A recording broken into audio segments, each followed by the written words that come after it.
influence to get your point across.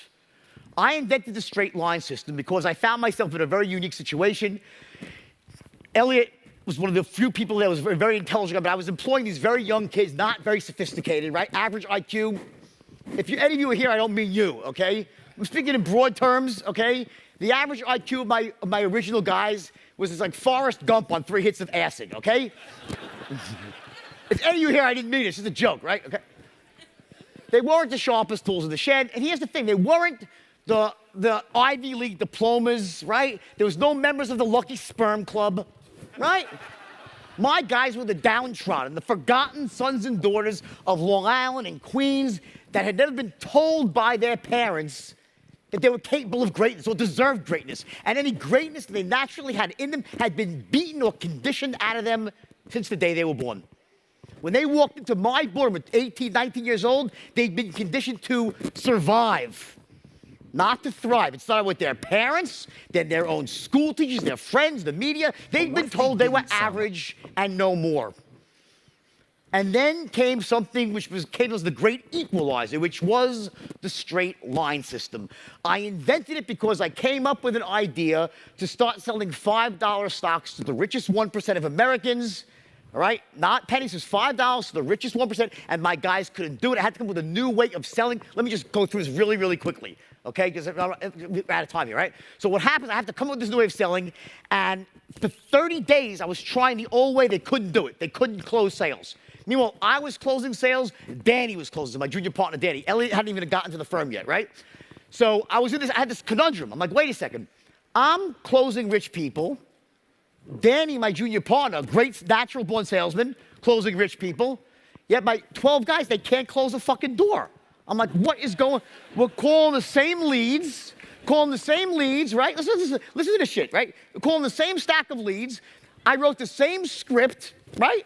And I'm closing 30%. Danny's closing 20%. They're closing 0%.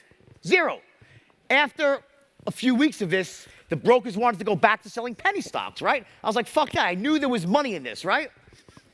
The reason I knew is because the first trade was done by Danny. Let me just tell you this very quickly, okay? Fuck. I have 7 minutes left. Shit. Can I go over for like 10 minutes? Can I go 10 minutes over? Is it cool? Yes? All right. All right, I gotta sip I need some more Coke here, just kidding. I'm sober 25 years. Okay. No, I don't do drugs, I'm serious, I swear. Don't be looking at me. Okay, the average penny stock trade was like $1,000, right? That was what you make, and you make a few $100 in commission. Well, the first trade in the new system, Danny got, and we were both dialing through our DMVs, our leads, and he got the first guy on the phone, right? And he hangs up the phone a couple minutes later. I was in my office, he was in the boardroom. He walks in, he's got this ashen look on his face. I'm like, what happened? He goes, the guy bought $120,000 worth and apologized for working so small. Now, I made $70,000 on that one trade. Listen, what I did was wrong, okay? I'm just talking about the power of what happened here, okay? So don't look at anything good about that. But I'm just trying to say here that it was 120 times bigger than the average trade, if you could call rich people. But so I said to him, I looked out into my boardroom with these 12 Forrest Gump guys. I said, fuck, I'm gonna be rich. All I gotta do is figure out how to train these 12 nincompoops so I can be the richest guy ever, right? Simple as that. You know they have an expression? Easier said than done. I tried everything to train these guys to get them to close. They couldn't close. And it was driving me crazy.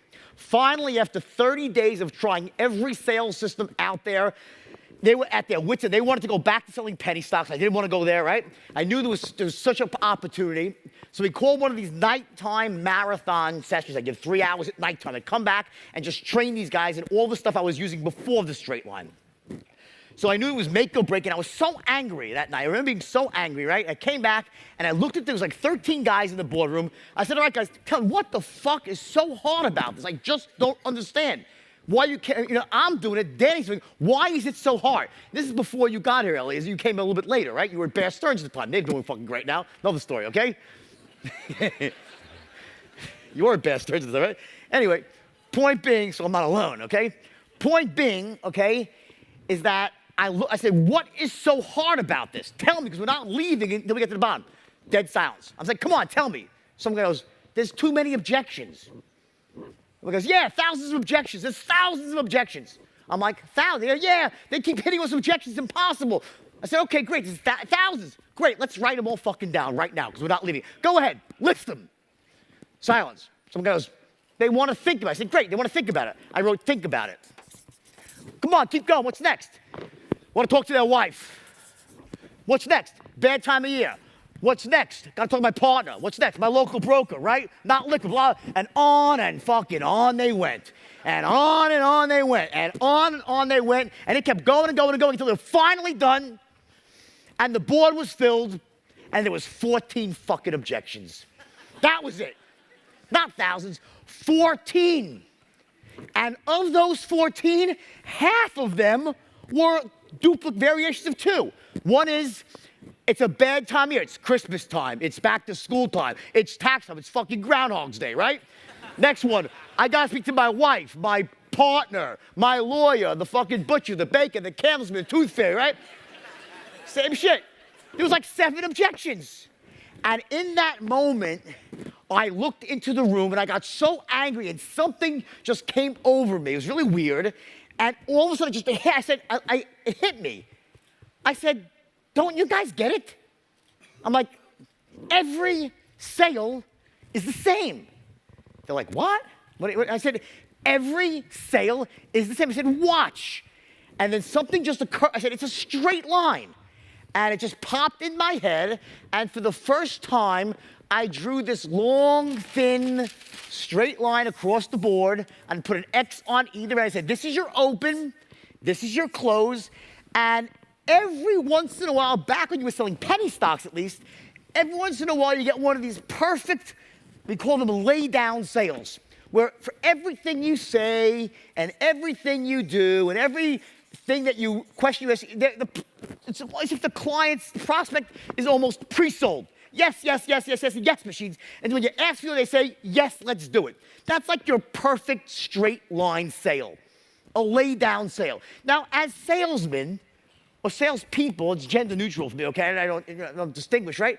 Salesmen, we get those every once in a while, right? But typically, that's not how things go. Things don't stay exactly on the straight line. Your clients, you want to keep them on the straight line, going from the open to the close, but they want to interrupt you and go off the straight line. They want to ask you questions, talk about the price of tea in China. So they want to take you off the line. You want to keep them on the line, so you have these healthy boundaries above and below the line.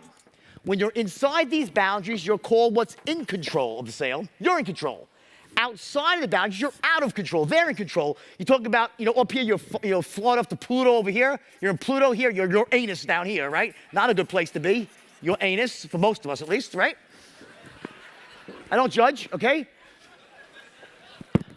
In control, out of control. What I realized, let me break it down, because you have a couple minutes. Let me break it down. What I realized is that there was a certain way I had of speaking that as soon as the clients would hear my voice or Danny's voice, in those first few seconds, they were perceiving me a certain way, and because of that, they would defer to me. They would essentially hand me control of the sale. They let me take control of the conversation. See, I wasn't getting interrupted. I wasn't getting objections in the front. I said to myself, wait, how the fuck, why are they getting objections in the front part of the sale? They haven't even asked for the order yet. It didn't make sense. Why would someone object before you ask for the order? They were being fucked with, basically, right?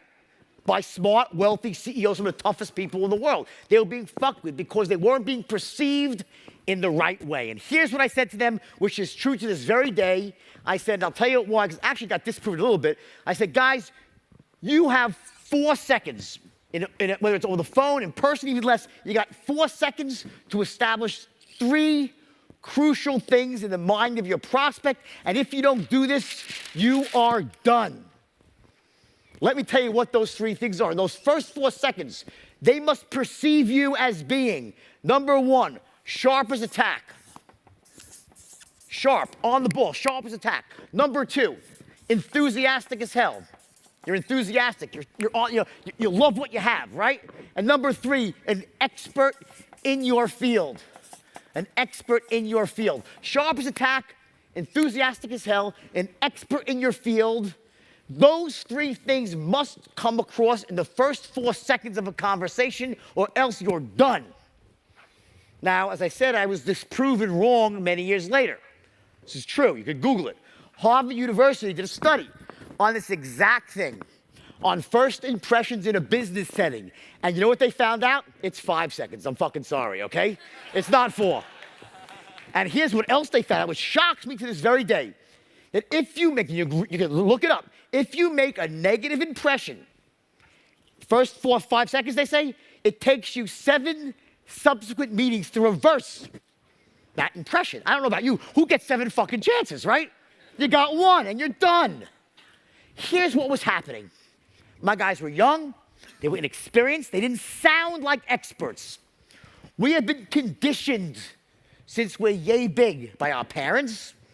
Respect your elders. You went to the doctor. He was an expert. He asked you questions. You answered. He had a diploma on the wall. He had a stethoscope. You were taught to respect authority, to essentially let experts take control of the sale. When we're in the presence of an expert, we defer. We let them ask us, we let them guide the situation. When we think we're not in the presence of an expert, we abuse them. We take control. Expert in your field. Number 1, sharp as a tack. That you're on the ball, you're not going to waste time. Number 2, enthusiasm. Now here's a big one. You'll say, oh, come on, enthusiasm. People will see through that.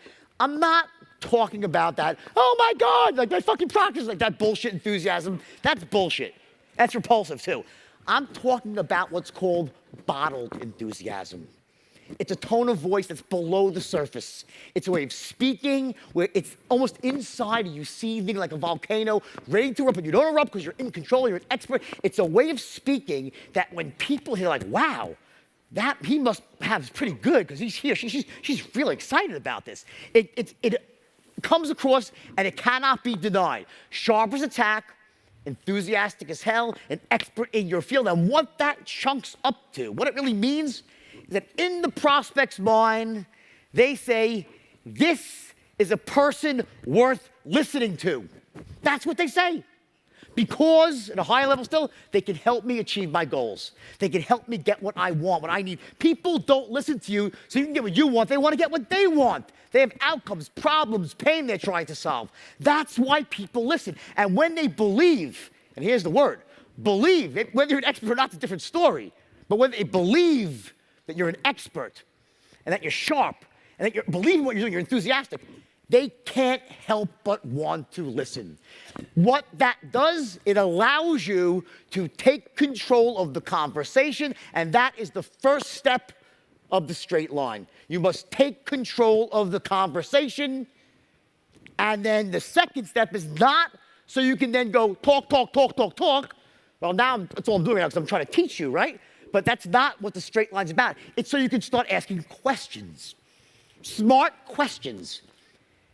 Once you start asking questions, you can identify their needs, their beliefs, their values, their hierarchy of values, where their pain lies. And while you're asking those questions, you're not just asking questions, you're asking each question using a certain tonality.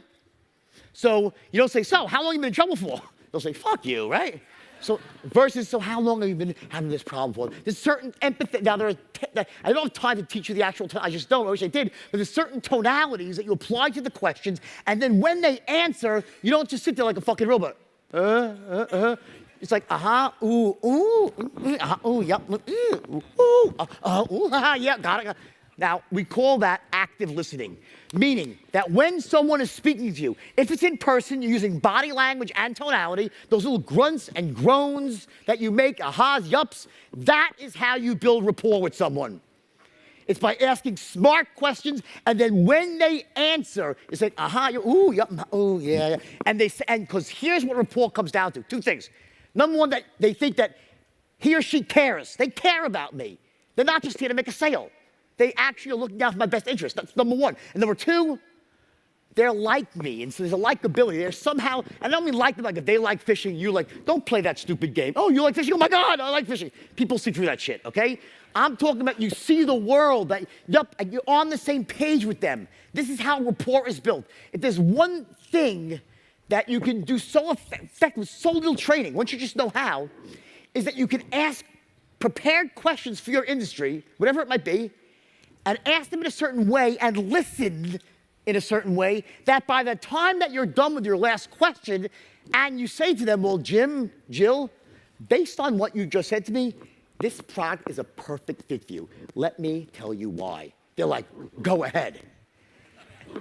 And now, here's the ethical part. If your product is not a good fit, don't sell it.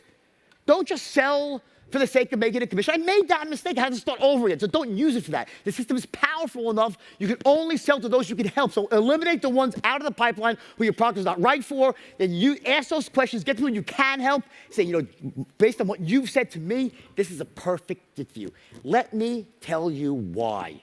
Magic words, right? And now what's the why? Guess what? The why is the 3 10s. Now you go about making an airtight straight line presentation that covers both logic and emotion, 2 different things. Okay, people don't buy on logic. They buy on amount of time here, sorry. They buy on emotion. They justify the decisions with logic. In order to close at the highest level, you gotta do both. Creating logic is done through words. The words we say, making airtight logical cases, that things make sense. Emotion is creating something called future pacing, where you actually paint a picture of your prospect in the future using your product and feeling good. When you do that, and you've created the logical case, you will start closing at an incredibly high level.